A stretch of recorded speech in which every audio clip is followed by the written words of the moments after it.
So, good morning guys. Update tayo sa aking mga alaga ngayong araw na to. Kasi yung iba nagbawas ako ng tubig. Then tingnan natin pati yung mga nakita ko kahapong mga berries na. Tingnan natin. Follow up tayo ngayon. Kasi naglinis ako ng dalawang pond at may konting tagas. So eto. Ito sila. Yan. So puro mga nakatago. Ito kanina kasi nakita ko, akala ko namatayan ako ng crayfish, no? So nung tingnan ko kanina, yun pala ay nag-molt na. Ito, yan ang kanyang molt. So ito yung mga naunang nag-hatch.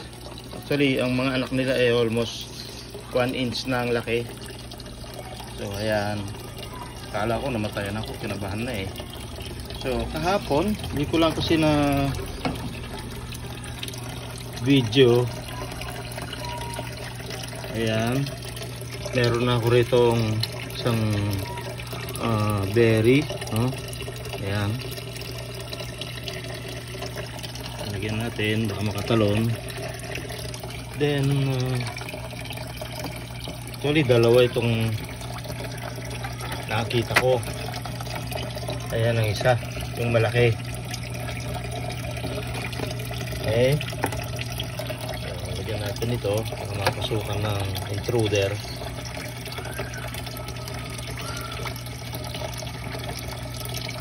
Good. Then ito yung nilinis ko kasi may leak yung isang connector nila. So mamaya siguro mga before lunch kakabit ko na yung o ililipat ko na yung mga malapit nang mag dito mag buntis or mangitlog. Then meron pa akong isa rito na nakita rin kanina lang. Yan, nagme-mate na itong dalawa. Pero nung i-check ko itong babae, itong female, ay meron na siyang itlog sa dibdib. So mga white pa. Binalik ko muna uli kasi wala pa siya dun sa pinaglalagyan ng mga eggs. So mga 2 to 3 days o 1 week siguro. Do-double check ko siya.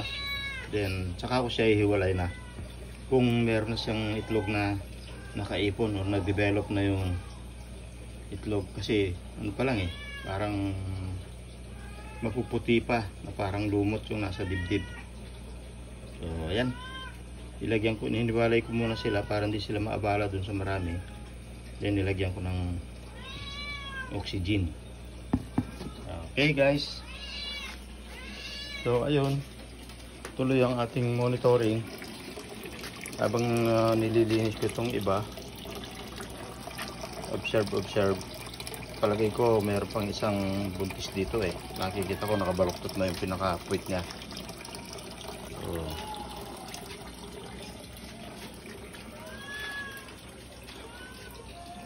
ayun guys, update ako susunod. Please subscribe and pag may napadaan sa akin channel, paki-hit na rin ang notification bell para manatiling naka-notify sa aking mga susunod pang videos and updates sa aking alagang crayfish.